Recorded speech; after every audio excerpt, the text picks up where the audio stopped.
Espace TV, le 22h.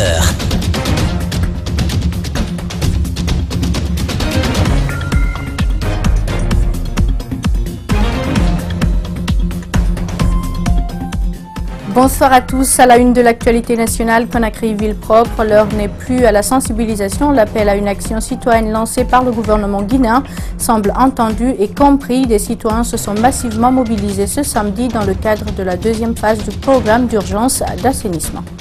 Manque de personnel ou d'équipement, manque de moyens financiers, les difficultés qu'enregistrent les maisons centrales guinéennes et les tribunaux sont multiples. Le ministre de la Justice, Cheikh Sako, veut reformer et donner à ces infrastructures une image respectable. Il était à Forikaria et Koya ce vendredi.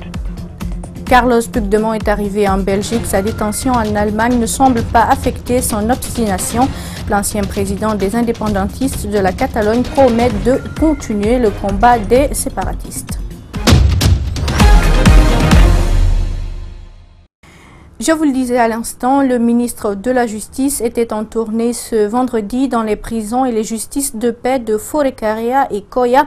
Il est allé s'enquérir des réalités des maisons carcérales et tribunaux de ces localités. Le manque de personnel qualifié, notamment les gardes pénitentiaires et autres, le manque d'équipement, de moyens financiers et sanitaires sont entre autres des difficultés remontées par ces entités. Alceni Bari et Yacouba Traoré. À Forikaria comme à Koya, les prisons vivent presque les mêmes difficultés. Manque de personnel qualifié, d'équipements sanitaires et techniques, de moyens financiers. Parfois, les locaux sont inadaptés. À cela s'ajoutent les conditions sanitaires déplorables. C'est les portes qui ne sont pas bonnes et manque de personnel. Plus les problèmes des maladies aussi pour les détenus parce qu'il n'y a pas de médicaments. On n'a pas de transport pour les détenus, on n'a pas de moyens logistiques, on n'a pas d'équipement. Des réalités que le ministre de la Justice est venu voir. Dans les juridictions de paix de ces deux villes, d'autres problèmes sont à signaler, notamment les locaux et les équipements. On a 2 jours d'audience par semaine, on n'a qu'une seule greffière en chef. Et donc on n'a pas de greffier.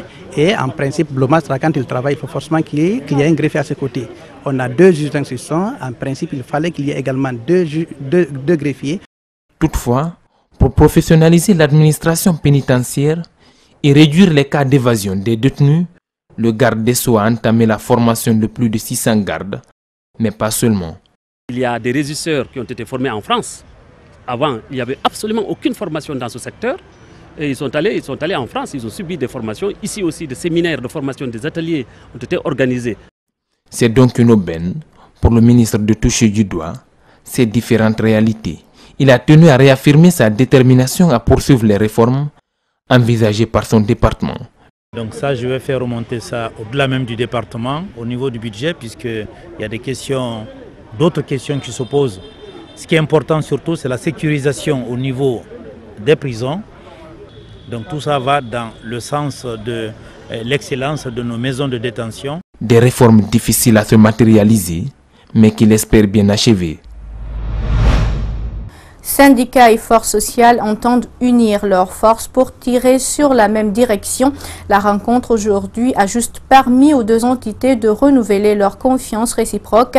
Lundi, un bureau sera mis en place pour continuer les négociations avec le gouvernement autour de la hausse du prix du carburant. Mohamed Valek Touré pour les détails. Faire front commun pour gagner la bataille. Le mouvement syndical et les forces sociales semble comprendre la leçon. Ce samedi, à la Bourse du Travail, il a été évoqué en premier lieu la nécessité de regrouper l'ensemble des centrales agréées. Nous félicitons l'ensemble des travailleurs de Guinée, mais surtout les camarades du transport.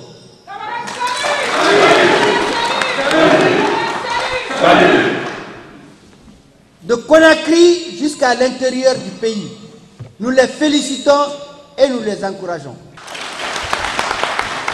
Nous sommes heureux de vous informer que nos camarades qui ont été encerclés, gazifiés à l'abbé et emprisonnés ont retrouvé leur liberté.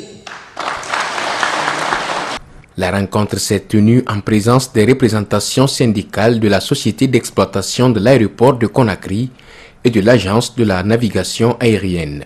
À la loge, l'engagement à faire réfléchir le gouvernement est réitéré. Aujourd'hui, jour pour jour, 120 ans, soit un siècle, 20 ans que la Guinée existe. Où sont les hauts faits? On n'a pas d'autres revendications. Le seul point, c'est le prix du carburant, parce que notre propre emploi dépend de ça. Une solidarité qui a tendance à donner force aux centrales syndicales. La liberté ou la mort sont des mots que scandaient les syndicalistes fortement mobilisés. En cette saison hivernale, les fumeuses de poissons peinent à travailler au port de Teminetaï où nous avons rencontré certaines. Les difficultés sont nombreuses. Les hangars sous lesquels elles travaillent ne sont pas en bon état et cela permet à la pluie de franchir les lieux. Les efforts du chef de port ne suffisent pas pour régler ce problème. Elles demandent donc à l'État de leur venir en aide afin que leur lieu de travail soit adapté à toutes les saisons suivies. Les tôles complètement usées, les fumoirs fatigués, la terre remplie de boue, conséquence des pluies de la saison. Ce sont entre autres conditions dans lesquelles travaillent ces fumeuses de poissons. À Teminetaï Port, ce hangar de fumoir est fréquenté par nombreuses femmes qui courent après le quotidien. Pour elles, le choix leur manque. Elles ne peuvent qu'accepter ces conditions de travail. Elles utilisent donc quelques matériels adaptables à la saison, bien que cela leur coûte cher. C'est ces papiers que nous utilisons pour couvrir les poissons afin de les fumer quand il pleut. On l'achetait à 10 000 francs guinéens, mais depuis que le prix du carburant a grimpé, nous l'achetons à 15 000 francs guinéens. Mais on fait avec car on n'a pas le choix. Avec un visage peu plaisant, ce hangar de fumoir ne date pas d'aujourd'hui et depuis, il n'a jamais été subventionné par l'État. La chef de port utilise son fonds propre pour entretenir le coin du mieux qu'elle le peut et ce, à chaque saison des pluies. En faisant une petite comparaison, Hadja Salimatou Bangoura pense que les fumoirs des pays voisins n'ont rien en commun avec ceux de chez nous. Presque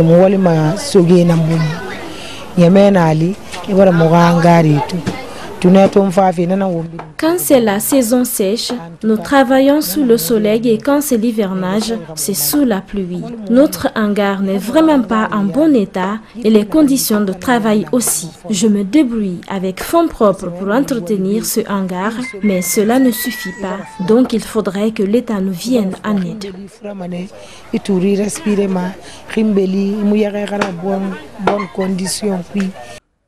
Et pour tout couronner, les pêcheurs artisanaux qui fournissent les poissons frais à ces femmes souffrent en mer à cause du vent et du froid, autre conséquence de l'hivernage. À cela s'ajoute l'augmentation du prix du carburant. Samedi d'assainissement à Conakry, les citoyens des 5 communes se mobilisent pour lutter contre l'insalubrité phénoménale dans la capitale. Une équipe gouvernementale à la tête des ministres de l'Habitat et de la Jeunesse était sur le terrain ce matin pour toucher du doigt les réalités de l'opération d'assainissement. Les explications de Mohamed Damaro Kamara et de Mohamed Aluseni Kamara. Des citoyens massivement mobilisés malgré les grandes averses qui s'abattaient sur Conakry ce matin. À Matoto, Bonfi, Kenyan ou encore Nongo dans la commune de Ratoma, des femmes et des jeunes armés de balais et de fauchets livrent bataille contre l'insalubrité. On est sorti pour assainir notre quartier, mais parce que vous savez, tout le monde parle que Bonfi est sale, notre quartier. Depuis qu'on a créé l'association là, on ne fait qu'assainir le quartier. Depuis le matin, on est allé là-bas, au Causa Carrefour là-bas pour nettoyer. Maintenant, on continue vers le quartier central, jusqu'à vers Kapuru. C'était la deuxième phase du programme d'urgence d'assainissement lancé il y a 2 mois par le gouvernement guinéen. Vaincre l'insalubrité pour le ministre de l'Habitat est une mission bien possible, mais elle requiert l'adhésion et le civisme de chaque citoyen. Je pense que c'est extrêmement important. Il est important pour nous aussi de signaler que ceci doit continuer. La décision, c'est une décision du gouvernement, du président de la République, pour que chaque dernier samedi du mois soit une journée, soit un jour consacré à la salubrité, que chaque Guinéen puisse montrer son sens de civisme, son engagement citoyen, pour que notre ville, notre pays soit propre. Le défi aujourd'hui est de pouvoir débarrasser Conakry de ces piles de déchets afin de préserver la santé de la population. Mais du constat que l'on puisse faire, la stratégie pour le moment souffre de quelques insuffisances, car les autorités peinent encore à trouver une réponse à l'épineuse question des décharges et de points de regroupement. Puisqu'on parle de la journée d'assainissement, il faut dire que la mesure annoncée par les autorités n'a pas été suivie sur le terrain. Le constat fait par nos reporters révèle que les embouteillages à des carrefours comme à la tannerie. Mariam Fodé Camara, Ibrahima Sori Camara, reportage. Dans le cadre de la campagne Conakry Ville Propre, un communiqué du gouvernement a annoncé sur les ondes des médias d'État l'interdiction de toute circulation d'engins roulants ce samedi de 6h à 11h. Seuls les véhicules de service de sécurité, les ambulances, les véhicules diplomatiques et ceux disposant d'une autorisation spéciale étaient habilités à sillonner dans la ville. Cette mesure n'a pas été suivie dans certains endroits. Sur l'autoroute, les embouteillages sont visibles. Les citoyens guinéens, je pense, ne regardent plus la télé. Ça a été annoncé. Mais parfois, on est têtu. On a dit aujourd'hui, de 6h à 11h, aucun véhicule. Mais nous avons vu les véhicules. Il a fallu qu'on crie, qu'on leur demande d'enlever les véhicules pour qu'on puisse travailler. Donc déjà ça, il faut qu'on règle ce problème. Ce jeune dit ne pas avoir été informé de cette mesure. Bon, en fait, je suis sorti à 7h30 parce que je n'étais pas informé. L'information n'a pas au moins bien passé parce que au moins si j'étais au courant, au moins j'allais me rejoindre au groupe pour l'assainissement. Pour une meilleure visibilité des actions déjà posées, Puntourabi Bangoura demande aux autorités de trouver des engins pour ramasser les ordures. Nous voulons des camions. Il nous faut des camions. Il ne s'agit pas de balayer. Quand on balaye et qu'il y a des camions qui ramassent, c'est ce qui est bien. Sinon, on va travailler pour rien. On va se mettre sous la pluie pour rien. Aujourd'hui, nous avons balayé, nous avons entassé les ordures quelque part. Ce quelque part là, nous aimerions que les véhicules passent ramasser. Autre chose, dans ce journal, la cité de police située en face de l'université générale Lansana Conté de Sonfonia a fait les frais des pluies diluviennes qui se sont abattues sur Conakry dans la nuit du vendredi à samedi. Le lac artificiel situé à quelques mètres a débordé, inondant plusieurs maisons, des biens matériels endommagés. Mamadou Kalisso et Alseni Kamara. Les habitants de la cité de police de Sonfonia ont été brusquement réveillés aux environs de 2 h du matin. Les fortes pluies qui se sont abattues sur Conakry ont provoqué le débordement des eaux du lac artificiel de Sonfonia. Des concessions ont été inondées, pas de pertes en vie humaine, mais on dénombre d'importants dégâts matériels. Même les hangars qui servent de lieu de restauration à certains étudiants de l'université de Sonfonia n'ont pas été épargnés.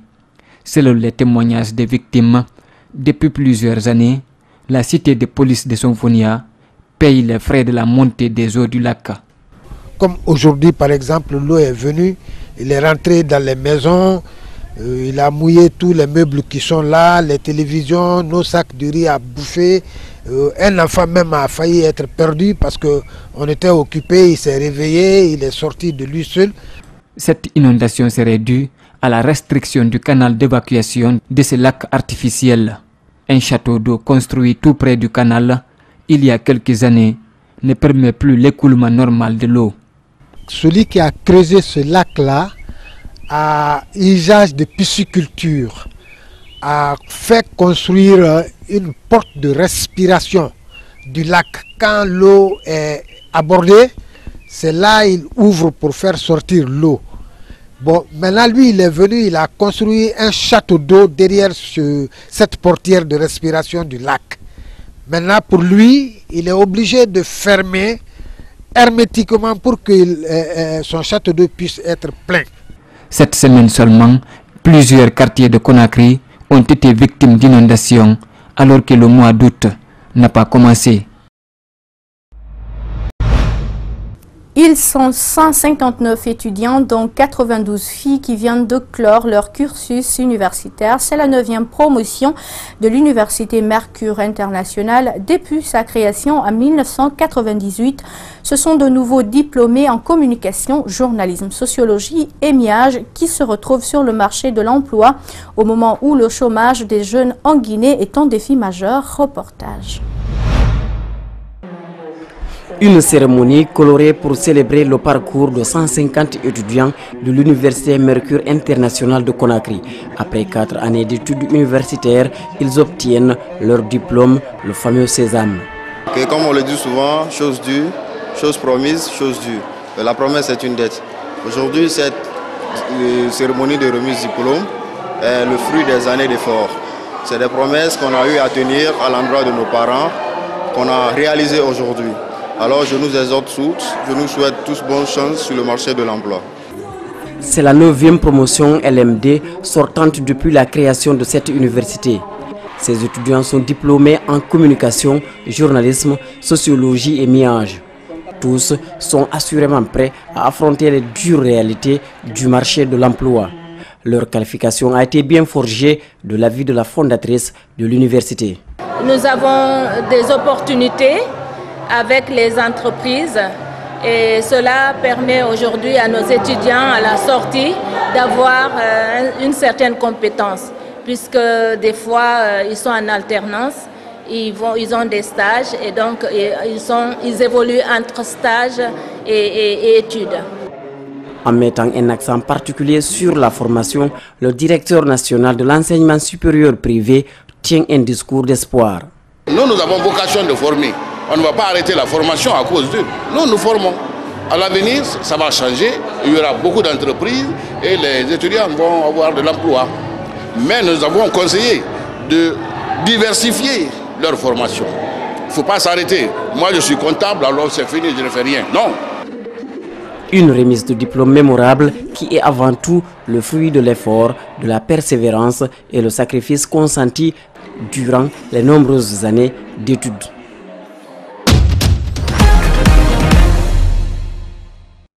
Ailleurs dans le monde, 4 mois après son arrestation en Allemagne, l'ancien président indépendantiste de Catalogne, Carlos Puigdemont, est de retour en Belgique et promet de continuer le combat séparatiste.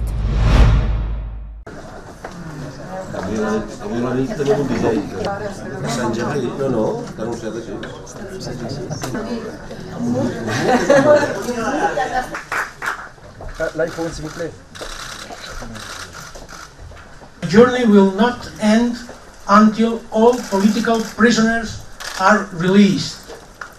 Exiles can return and the Catalan people can fulfill its right to self-determination without the threat of violence.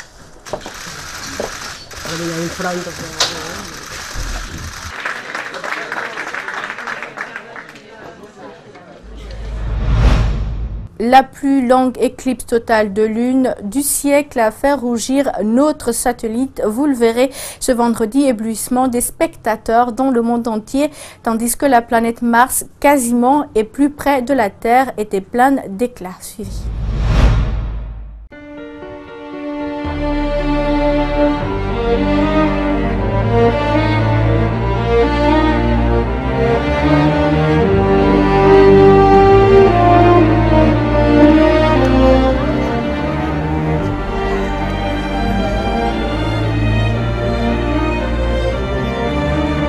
Achei muito legal o eclipse, eu trouxe a minha câmera, consegui fazer umas fotos bem legais e muito legal essa organização de um evento que dá para observar também os planetas.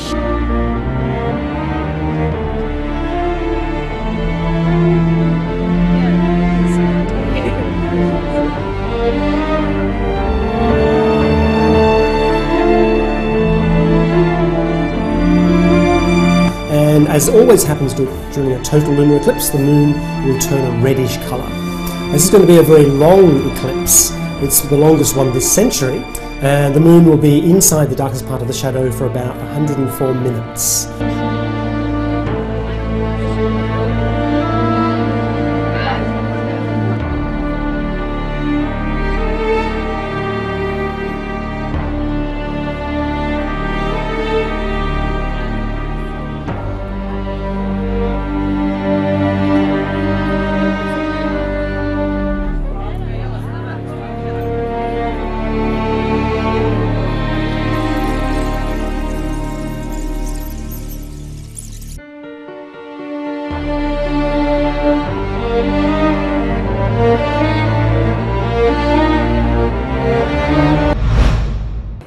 voilà qui met fin à cette grande édition d'information à tous. Merci de l'avoir suivi. Merci également à l'équipe de la rédaction ainsi qu'à celle technique. Passez un excellent week-end où que vous soyez en notre compagnie, bien sûr. Au revoir.